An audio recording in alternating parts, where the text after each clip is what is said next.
Imagine building an empire so successful that the world stops to applaud you. But the people who were supposed to love you most, they weren't there. Not because they couldn't be, but because they forgot you existed. This is the story of Maya Chen, a woman who spent 20 years invisible to her own family, until a $10 million success forced them to remember her name. But by then, everything had changed. Maya Chen was born in 1985 in San Francisco to a middle-class Chinese-American family. Her father owned a small import business. Her mother was a pharmacist. They had dreams and ambitions for their children. Maya was the middle child, sandwiched between David, a high-achieving older brother destined for greatness, and Lily, a charming younger sister with a magnetic personality that made everyone gravitate toward her. And Maya was there. She wasn't bad. She wasn't trouble. She got decent grades, mostly B's, some A's. She participated in school activities without being the star. She showed up to family dinners and said the right things. She never caused drama or demanded attention. Here's the thing about being the easy child. People stop seeing you. They stop asking questions, they stop checking in. You're not the squeaky wheel. You're not a problem to solve. You're just there. Reliable. Expected. Invisible. David became a straight A student who got into Stanford at 17. Every dinner conversation revolved around his achievements. Maya's parents would beam with pride, talking about our son, the future doctor, to anyone who would listen. Then there was Lily. Beautiful, social, effortlessly likable. She struggled in school, but she had a way of making people love her. Her parents worried about her in that tender, protective way that somehow felt like love. Maya watched it all. The attention David commanded. The concern Lily received. And she learned a devastating lesson. You have to be either exceptionally successful or exceptionally problematic to be seen. Being normal, being steady, being quietly competent, that makes you invisible. Look at any family photo from Maya's childhood, and you'll see it David front and center. Lily beaming at the camera. And Maya? Always slightly out of focus. Half turned away, standing at the edge like she's already halfway out of the picture. By 15, Maya had developed what psychologists call adaptive invisibility. She learned to take up less space, to need less, to expect less. She convinced herself that not being a burden was a virtue. But here's what nobody tells you about making yourself invisible. Eventually, people believe it. Eventually, they forget you're even there. Her 16th birthday, her parents were at David's college orientation. They called 3 days later to apologize. Her high school graduation? The family showed up late because Lily had a crisis. They missed Maya's name being called. Her college acceptance to UC Davis? Announced the same dinner David shared his Johns Hopkins acceptance. Guess which one dominated the conversation? Each small moment might seem insignificant. But pile them up over 20 years and they become a mountain of evidence that you don't matter, that your presence is optional, that your absence wouldn't even be noticed. By 2010, Maya was 25 and working as a junior graphic designer at a small San Francisco marketing firm. She was great at her job, but being great when you're invisible just means your work gets credited to someone else. Her designs won awards with other people's names attached. She lived in a small studio apartment in the outer Sunset. She had a few friends, but not close ones. She dated occasionally, but never seriously. Her life was fine, safe, small, the life of someone who'd learned not to take up too much space. And then came Lily's wedding. In January 2010, Lily got engaged. The family was ecstatic. For 9 months, the family group chat exploded with wedding details. Venue options, dress fittings, color schemes, flower arrangements. Every single day, dozens of messages. Maya watched it all unfold on her phone like a spectator to her own family. She'd type responses sometimes. That sounds beautiful. But her messages would get lost in the flood of excitement nobody asked Maya to help plan. Nobody requested her opinion. Nobody invited her to dress fittings or cake tastings. And when she offered, "I'd love to help with the invitations," or "I can design the wedding program," her offers were met with polite brush-offs. "We've got it covered. Don't worry about it." The message was clear. Your participation is optional. Your presence is expected, but your involvement is not required. The invitation came 6 weeks before the wedding, not hand-delivered with excitement. Not even a phone call. Just a formal invitation in the mail. The same kind you'd send to a distant cousin, Maya Chen and guest. RSVP by September 15th. She held that invitation and felt something crack inside her chest. This was her sister. Her baby sister. And she'd received the same generic invitation as Lily's dental hygienist. But Maya did what she always did. She RSVP'd. Yes, she bought an appropriate dress. She showed up with an appropriate gift. She smiled and said all the appropriate things. Because that's what invisible people do. They show up perfectly, because being present is the only way to remind people you exist. The rehearsal dinner was at an elegant restaurant in Nob Hill. 50 people gathered. Maya sat at a back table with some of Marcus's cousins she'd never met. After dinner, speeches began. David spoke first. Then Marcus's best man. Then his parents. Finally, Maya's mother stood up. Maya remembers every word. "Looking around this room, I am overwhelmed with gratitude, Marcus. You have made our family complete. Lily, watching you find your person has been one of the greatest joys of my life. And David, I'm so proud to have raised such an accomplished son and caring brother. My 2 children have grown into such remarkable adults." 2 children. My 2 children.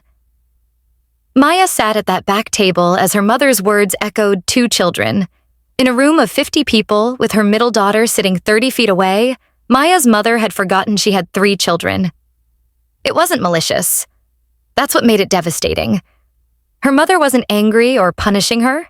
She had simply forgotten. In the moment that mattered, when family was being celebrated and counted, Maya didn't even register. Nobody corrected her. Not David, not her father.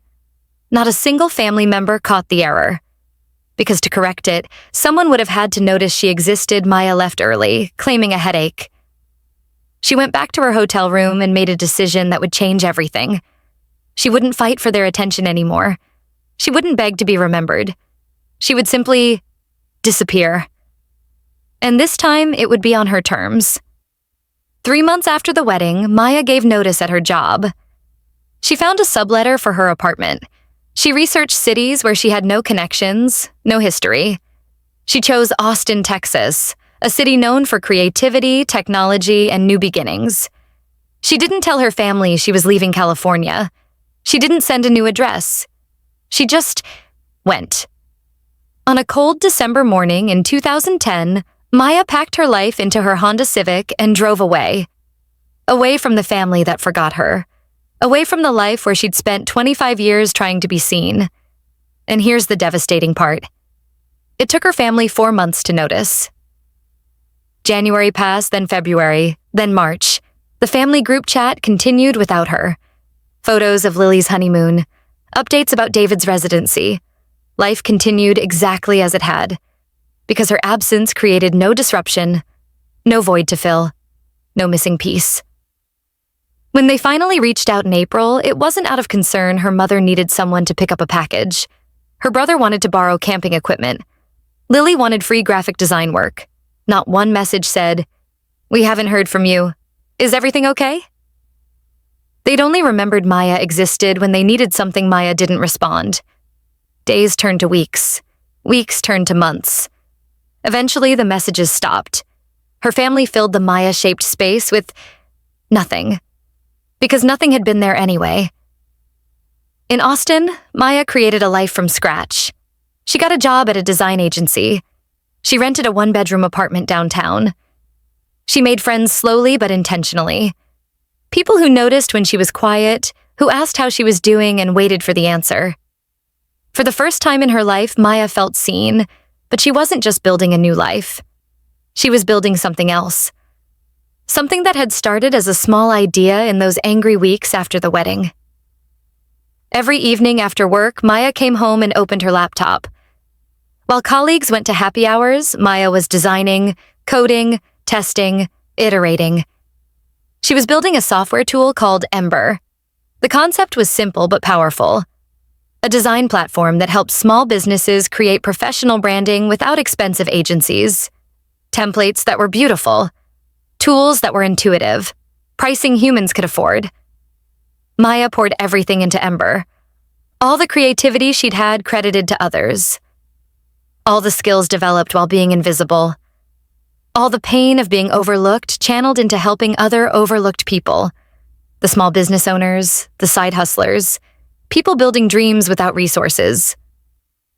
She launched Ember in June 2011 with zero marketing budget. She posted in small business forums, shared it in design communities.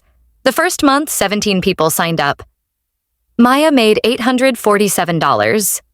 The second month, 62 people signed up, $2,100. By month 6, she had 300 active users and was making $10,000 monthly. Her family had no idea. Maya had become truly invisible, but this time, while building an empire.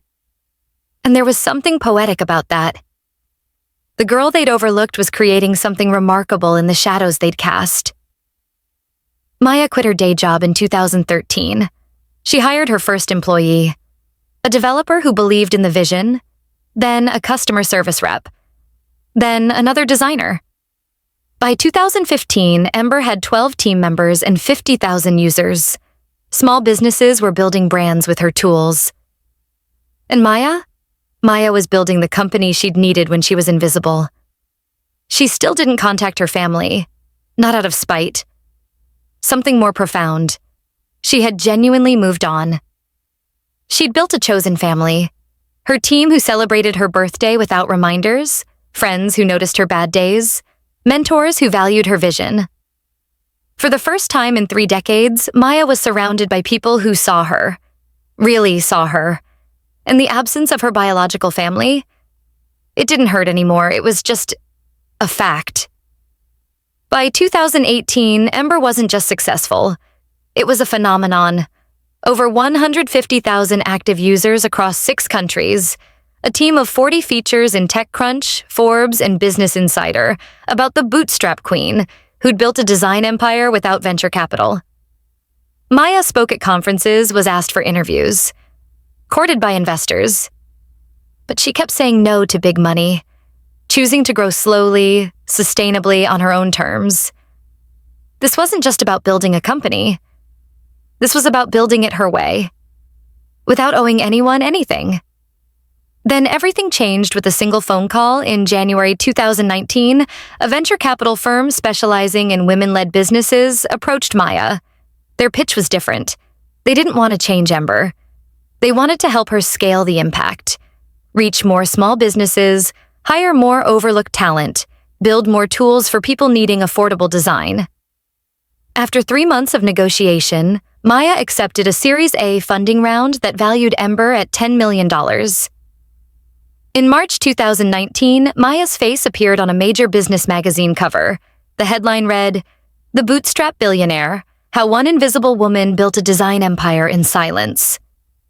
The article was comprehensive, 6 pages detailing her journey from overlooked middle child to tech founder. It mentioned her San Francisco hometown, her maiden name, her family background, her disappearance from California, the 9 years of silence that preceded her success. Within hours of the magazine hitting stands, Maya's old life collided with her new one. Her phone exploded, 53 missed calls, hundreds of text Instagram DMs, Facebook messages, LinkedIn requests, even messages through Ember's customer service portal. Her mother, "Maya, sweetheart, we've been so worried. Why didn't you tell us about your success? We're so proud. Call immediately." Her brother, David, "Maya, I just saw the article, amazing. We should celebrate. So proud of you, sis." Her sister, Lily, "OMG, you're famous. I can't believe my sister is a tech genius. We need to talk. I have business ideas we could collaborate on." Text after text, call after call. Suddenly, everyone remembered Maya Chen existed. Suddenly, everyone wanted to reconnect, to celebrate, to be part of her story. Aunts she hadn't spoken to in 15 years, cousins who'd never remembered her birthday, high school acquaintances who'd barely known her name. Everyone wanted a piece of the newly successful, newly visible Maya Chen. Maya sat on her apartment floor, phone buzzing relentlessly.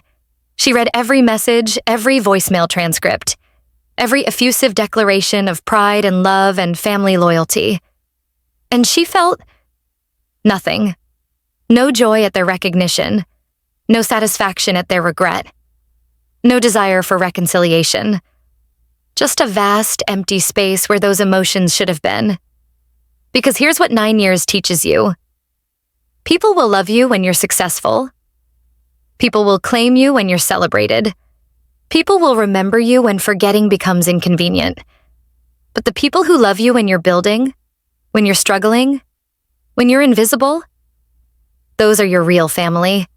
And Maya had already found them. Maya didn't respond to most messages, but after 3 weeks, she agreed to meet her mother for coffee, just her mother. Nobody else. 1 hour. They met at a small Austin cafe on a Saturday morning. Her mother flew in from San Francisco, probably expecting a tearful reunion. What she got was something much more uncomfortable. Honesty. Maya ordered black coffee. Her mother ordered a latte she barely touched. And then Maya asked the question burning in her chest for 9 years. "Mom, when did you realize I was gone?" Her mother blinked. "What do you mean?" "I left California in December 2010. I moved to Texas. I changed my number. I stopped responding." "When did you realize I was gone? What month? What year?" Her mother's face did something complicated. Surprise. Confusion. Then slow, creeping realization. She opened her mouth, closed it, looked down at her latte. We thought you were just busy. You'd always been so independent." 4 months, Mom. It took 4 months for anyone to notice, and even then you only reached out because you needed something. The silence that followed was deafening. Maya wasn't cruel. She didn't yell. She didn't list every forgotten birthday or overlooked achievement.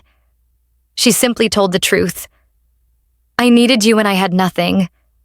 When I was invisible and struggling and building myself from scratch. You weren't there. Not because you're a bad person.